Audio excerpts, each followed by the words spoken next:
Same here. Quick! All right, so how are you doing today, Marc? Good, Good thank to you. see you. Yeah, I'm doing very good, Yeah. So why don't we begin with so introduce yourself. You know, where you're from, maybe what brought you to Hong Kong, your martial arts background, so on and so forth. Okay, yes, well, my name is Marc Guyon. I was born and grew up. Bye guys, see you. Bye bye, See take you. care. À bientôt, Pierre-Paul. Merci. C'est cool. On Très en bien. parle. Aujourd'hui, c'était fascinant. Comment je me sens. Ça va. So, you wanna do again or? It's better like this. Right? Oh, you want to do it again? Or? Up to you. Okay, we are in our club Okay, here in yeah. Central, and there's some. I just had a PT student, two French guys, they just left, so we just say goodbye. Okay, so yeah, I'm from France, born and grew up in Marseille, and I'm in Hong Kong for 9 years. Yeah, that's it. My family is from Vietnam. My parents are born in Vietnam, so actually I'm mixed Vietnamese, Chinese, French, and yeah. I originally I studied finance, so I have a background in financial accounting. And a few years ago, 2015, I decided to do full-time martial arts. And then, well, I'm a MMA fighter. I do BJJ. I do everything. I do Wing Chun also. And originally, my first martial art was Wing Chun. And yeah, that's it. I'm in Hong Kong for 9 years.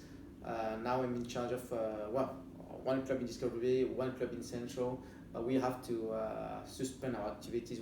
I'd like to come back in Hong Kong later, but this is too crazy in Central. So this club where we are right now, we're gonna close it until better time comes, and then yeah, then we'll see. Okay, very cool.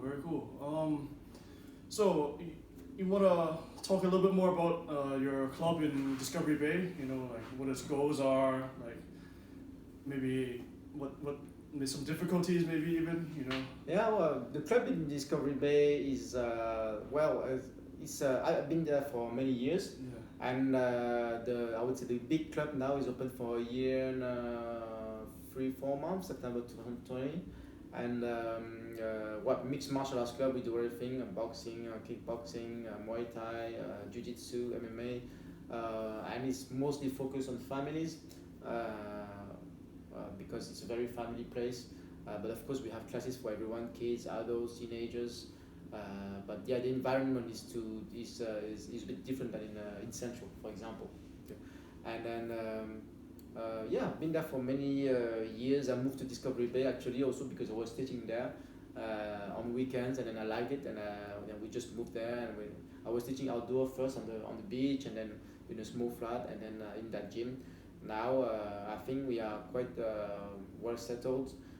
It's a nice gym, the only real martial arts place in DV, and then one of the few clubs in Hong Kong where you have a cage.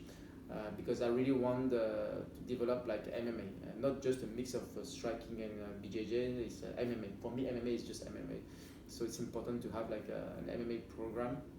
And yeah, of course, we have difficulties from the COVID. We had a very successful start when we opened. It was good, but then when the fourth wave of COVID started in December 2011, not even 2020, the fourth wave, Yeah. and then it was terrible. We were closed for a long time, and then we never really came back like before.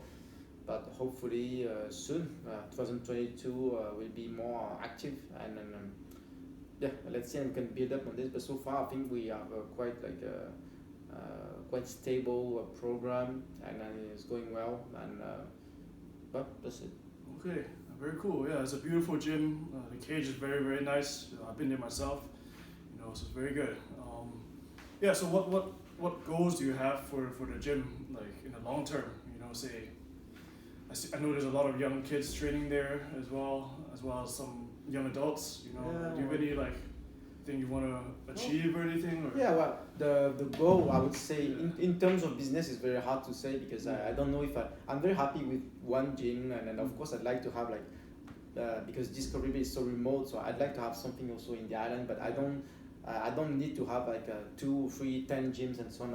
I'm happy with one place well developed, and the goal is mostly about competition achievement, what we do in a group and so on. So I really want people to learn something and grow with martial arts and have the martial arts mindset. that's why also I quit my full-time job in finance to do martial arts, because it's really what I love to do, and I love to see people making progress and being happy, having a lifestyle and so on. So and also that's also one of the reasons I like to be in Discovery Bay, is that we teach kids, and I hope to develop like some future talents, future champions of Hong Kong. So have to have a good kids class, teens classes, and then potentially, and actually I want to build like good MMA fighters from the very start, not just people who are very advanced in boxing and then they do MMA, or just very advanced in BJJ and then they do MMA. I want people who start and they just love everything, they just do MMA. I think that's the future, and then yeah, that's the goal.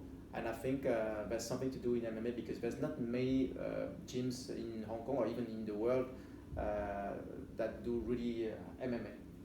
So Yeah, yeah. I've been to some of the tournaments at MG Fight Island. Some of the kids there are really talented actually. Yeah, so I was refereeing some of their fights. I was like, whoa, these kids are, they can be something in the future. So I think it's got a good program going on right now. Yeah. So do you want to talk a bit more about Fight Island? How you've done so far this year. What do you think you've done well, not so well? What kind of goals we have in the future? Yeah, Fight Island is grappling challenge series. Yeah, we did some. The idea came from when we did it together. We were saying, we want to compete, but nothing is organized in Hong Kong because of COVID and because of so many things. And then we decided to do a grappling challenge, because it's quite easy. It doesn't require too much organization. You just pick a referee of the people and then you just do it, put the timer, and that's it. So the grappling challenge was like a sparring session. Just like we put some like official timer points and we make a video, and that's it. But what we wanted to do is to have some challenge, some training, some competition, because competition is a real training. And if you stay inactive for a long time, you're just out of the game. It's very different than just training and having no competition.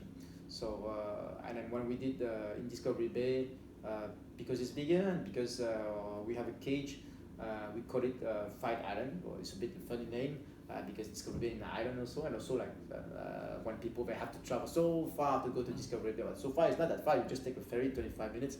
But psychologically it's so far, and you go to an island. So we call it Fight Island. And the idea is that because it's a quite big environment, we are able to organize some nice events in the cage. Yeah, we just book the whole gym to do these events, and we welcome everything. So it's a mixed event. It's not just like one event tournament of only BJJ or only boxing. So one fight can be boxing, the second fight can be MMA, the third fight can be BJJ with gi or without gi, another fight can be wrestling. So it's a super fight format. It's not just a competition. Maybe one day we'll do competition like a tournament, like specific categories. But so far it's just super fights because it's the mindset of the gym also. We want people to be interested in everything. So I know some people maybe they want to watch only Muay Thai, so if I go to a Muay Thai event and there's a BJJ fight, they just get bored. And some people that want to go to a BJJ competition to support their friends, they are here to watch BJJ, but don't want to watch Muay Thai. Okay, but we want to maybe not force people to be interested in everything, but kind of we want to them to be interested, so they come to see to support a friend who does boxing. And they say, oh, what's next match? MMA? What is? Oh, I've never seen MMA in my life. So we want to develop interest in a mixed martial arts way, and then we want everybody to be interested in training also everything. That's why also I think our kids are doing well in Discovery Bay because they do everything. Sometimes also depending on which coach is there, we can do only wrestling, only BJJ, but sometimes we can do most of the time we do BJJ class and striking class at the same time. So we try to have 2 coaches at the same time, 3 coaches at the same time, but the kids, they train all of them at the same around the same time, and we have small groups so they can do whatever they want.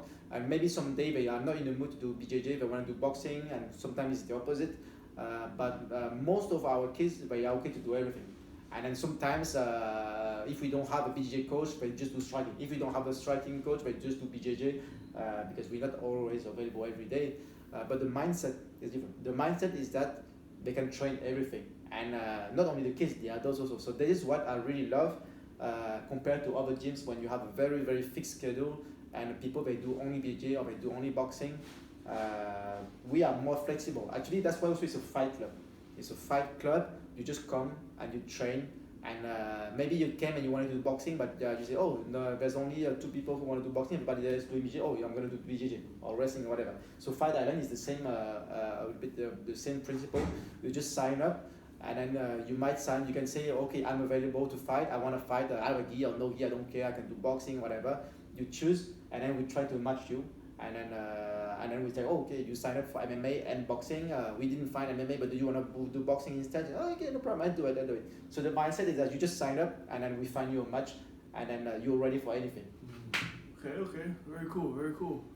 So say a young kid goes up to you and maybe say like, I don't know, teenager, younger than that, goes up to you and says, oh, I want to be a MMA world champion in the future.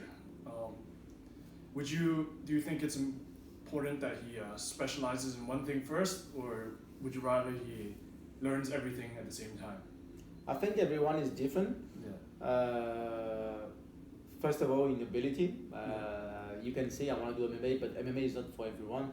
Okay, training MMA I think is for everyone, but fighting MMA is not for everyone. Okay, so many people they just watch the UFC and they want to do MMA, but it's not that. Maybe they just cannot learn striking or grappling or whatever. But if I want to learn, if I want to do it, I think now the new generation, they do everything, and then they are better than the previous generation. So you have to be able to do striking, grappling, and MMA, because MMA is not just striking and grappling. MMA is just MMA. So if you do 1 day grappling, 1 day striking, 1 day grappling, 1 day striking, it doesn't mean that you know MMA. You have to do grappling against someone who's trying to punch you. You have to do striking against someone who's trying to take you down. So that's the difference. So you have to do some MMA classes and training. If you want to if you're 16 years old, you want to become an MMA champion, you have to train like that. Unless you are very, very talented, like you, and you did judo for so many years, and you are almost, you want to focus on BJJ or whatever first, and then 6 months later you start striking. There can be some exceptions. But nowadays, you learn everything, and you grow up with the mindset of learning everything. So if you're 16 years old and you just do MMA and you fight MMA against another 16 years old who did like just BJJ for 1 year, you will have an advantage over him for striking. He will have an advantage if it's a BJJ competition, but not MMA. So I think the sport has evolved. Even BJJ, BJJ nowadays is not the same as BJJ 5 years ago. I think, for example, many people say the best BJJ guys are in the US, even maybe better than the Brazilians, because you have new methods, you have new ways of learning BJJ, and MMA is the same. MMA evolves, and then you have to be try to be open-minded and see what works, what doesn't work in the training. And also, like, of course, you have to balance. Also, you have the classes, and you have the training for competition. You have to balance in the gym also what you want to focus on, because you cannot do a gym with just fighters unless you have a lot of money to burn and you just want to recruit fighters, and unless you're the government and so on and you sponsor the guys to do it, right? But at the end of the day, what I hope is that the kids who are 16 years old, they just come and they sign up and they become a normal member and they just love to do MMA, and that's it. Until the day they become professional, and then that's another story. Let's see. So far, even 9 years ago when I arrived in Hong Kong, nobody almost was doing MMA. Maybe one MMA class was one hour in the week. Everybody was doing BJJ. Now I think it's changing more and more, and there are some young, high-level amateur guys who are so hungry for MMA and so on. But maybe there's not enough training partners, there's not enough gyms and so on. These people, if you are teenagers and you want to learn MMA, if you find the right environment and the right training partners, you can go so far. So that's what I'm doing. I'm trying to do now in DB, because the good thing in DB is that you have everything is together, and then you have some kids that just live there, and they have the school there, and they have the gym there. so they can go leave home and go to school and go to the gym like this every day. And what I want is not kids who train just twice a week. Most gyms you have kids who train twice a week, maximum 3 times a week, but you don't have kids. I don't know. You don't have many kids with gyms with kids who train every day. So we have in DB classes every day, 7 days a week. So most of our kids they are good because they train every day, and they do everything, BJJ, boxing, and so on. Most of them, not all of them, of course, but I hope to develop this. So martial arts is a lifestyle. It's not just the parents sign up the kids for a hobby. 2 days a week you're gonna do MMA. 2 days a week you're gonna do tennis. 2 days a week you're gonna do piano or violin or whatever, drawing. No, you sign up for the fight club and you want to become a champion and you train 6 days a week. So, yeah, I agree. Yeah, so talking about training, do you think, say someone whose main focus is MMA, how many percentage of the time should he be doing MMA versus like striking, pure striking versus pure grappling? You know what I'm saying? Like, what do you think the percentage is? I think it's in general. I would say it's good to do 50% MMA. That would be my target now, but I'm not sure if I'm right yet. We see, I'm still in the process of studying everything. To be honest, I'm not a super high level MMA fighter, and I didn't coach UFC champions, so I'm a beginner coach, kind of, right? And then I'm experimenting a few things. I think it would be fair to do about 50% of your training time for professional fighters, MMA, and then 25% just grappling and 25% just striking. But it depends on your learning curve, and depends also your how close you are to a fight, and it depends who is your opponent.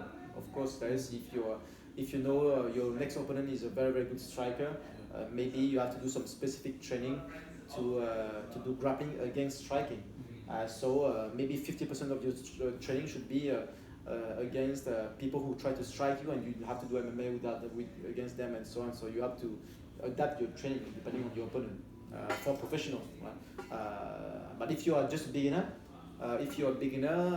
yeah, maybe you would spend more time doing focus on some BJJ and some boxing, but still you should do, I would say, 25% MMA at least, so you know how to combine it. Because some people, they are very good at striking and they are very good at grappling, but they are not good at MMA.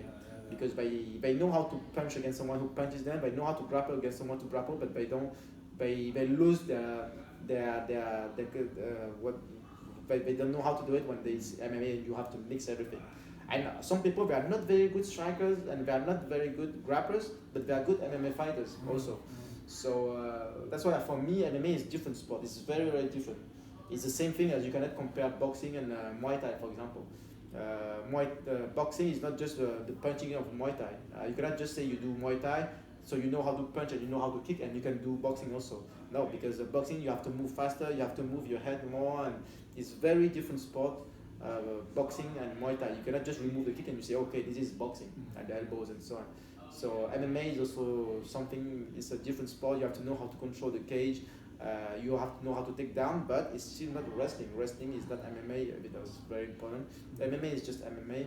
So if you wanna be good, nowadays you have to start with some MMA classes because the level has changed. Of course, if you start and you just do boxing and a little bit grappling and so on, you can do some MMA, but you're gonna be far behind the guys who just do who have some actual MMA training as early as even 6-7 years old. Our kids in DB, they do some MMA, and even my kids, they are they started at 3-4 years old. They don't do real MMA and so on, but they know how to take down, to punch and kick, and how to control on the ground, how to be on top position, control and so on. And I think there's no age to start MMA. If you do it properly, of course, you cannot do everything with kids and not any submissions and so on. But yeah, everybody can do MMA at any age. Yeah. So maybe just a couple more questions before we wrap up. So what do you think of the current state of MMA in Hong Kong? And what we need to do to catch up with Yeah, I think America, Russia, whatever. Gotta aim for the top. I think Hong Kong has a big problem is the rent. So because the rent is so expensive, there are not many gyms which can open and have some good facilities enough. Even the gym we have in DB, Discovery Bay, is 2,000 square foot. It looks big by Hong Kong standards, but it's not big enough. Like if with the same budget, and I think you need 10,000 square foot. You need to have 2-3 cages. You need to have a big bags, and you need to have like a functional training area. You need to have all this. You need a sauna. You need that would be great. Like I remember when I was training in the UK, it was a great gym. It was, I don't know how many square foot, but it was huge. And you see the gyms in the US is great also. So Hong Kong has a big rent cost problem. So it's very hard to train at the same level as in the US and so on, unless you are. We find some people who have so much money they can sponsor the training and so on, or you can make a gym very expensive.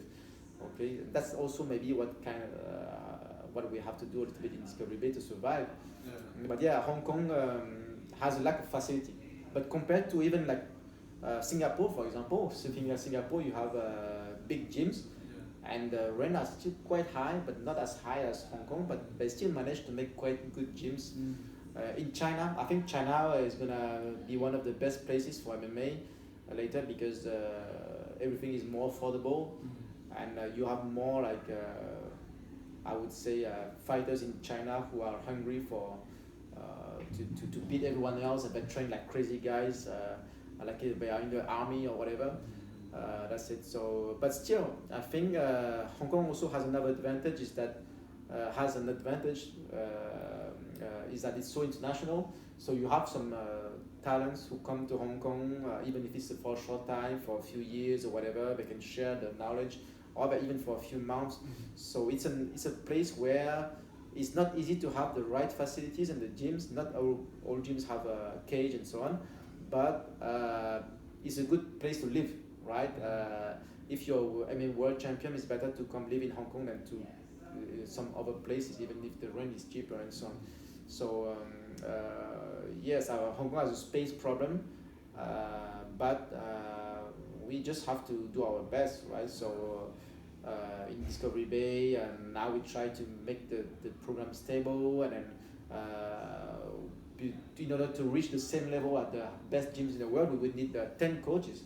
You need 5 BJJ black belts, you need 5 pro MMA fighters of different weight classes, so everybody can train with them and so on.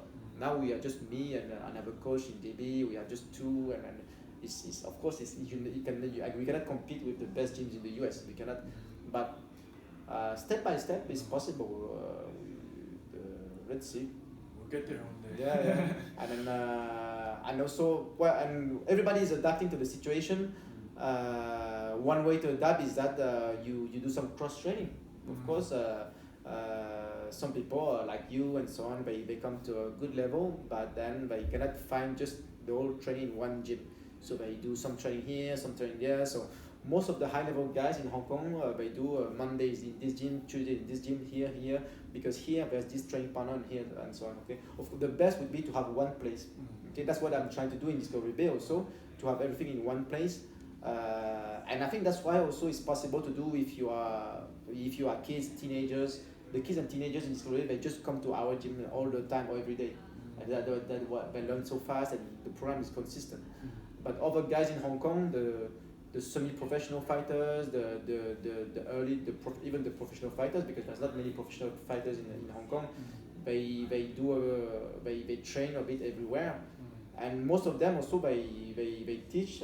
They spend a lot of time teaching, because when you start to fight professional, you don't make much money. You cannot make a living from just fighting, so you have to coach and fight. So you are tired from coaching.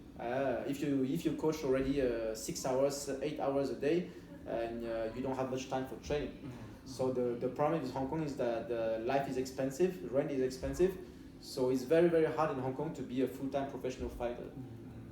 If you want to focus on your training nowadays, you go to Thailand, you go to Phuket. and then whatever, and then you just spend 6 months, 1 year, you bring your savings and you eat, train, sleep, and so on. But I'm trying now in Discovery Bay to replicate a little bit this. I can never compete with the gyms in Thailand or in the US, but if you manage to fit in the schedule, because most gyms in Hong Kong also they have evening classes, lunchtime classes, but they are not full all day long. But in Discovery Bay maybe it's possible. So I'm trying to adapt to the situation and find a mix between the normal gym in Hong Kong and a gym in Thailand or in the US to see how it goes. Yeah, that's it. Yeah. Okay. Very cool. Very cool. Yeah. So that's about all we have time for today. Any last thing you want to say, or anyone you want to thank? Oh, I think thanks for anyone you for follow the initiatives and so on. I just thank everyone who is training with me and helping us organize so many things, the classes in DD, the Fight Island and so on. It's important to create new initiatives. Okay, grappling challenge is a new initiative. Doing a podcast is a new initiative. There's good things starting in Hong Kong. The Four Stripes tournament, I think they're doing some good job. The Just MMA stuff, they're doing some. I think everyone is starting to do something, so that's good. It shows that people want things to happen in Hong Kong. Then we have to see how it can build up into some good level for everyone. Because at the end of the day, Hong Kong is a small place. It's not like China or whatever. Hong Kong is small. And you have more and more gyms, you have more and more initiatives, but we don't have one place where everybody can train and so on. So I'm thinking maybe everybody needs to try to look for partnerships and how to do some stuff, some events together in order to increase the general level of MMA in Hong Kong. So let's see. I like to fight, for example, but there's nothing. There's no MMA fight happening in Hong Kong now, and you also, and so on. So it takes time. Maybe there's something to do with the Hong Kong government that maybe we can try to get some. How do you call it? Like support, some funding. Maybe where I come from in France, you have so many things from the government. They give some cash to open some schools, some gyms in the poor places, and this and that. If you win in a medal in the Olympics or whatever, you get this money or whatever and so on. But in Hong Kong, maybe there's room for improvement about sports. Maybe the priority is Hong Kong is not sport. It's finance. It's making money. It's a bit different. So I hope there's more people care more about sports in Hong Kong in general, not just MMA. But I think so. That's it. Yeah. Okay. Cool. Thank you very much for Thank coming you. on the show. Yeah. Follow us on Instagram, Facebook, YouTube, whatever. We don't have yet this channel. I'll make it. I don't even know what the name is yet. Follow up. You'll This follow is the first one. Okay. Cool. All right. Thank you.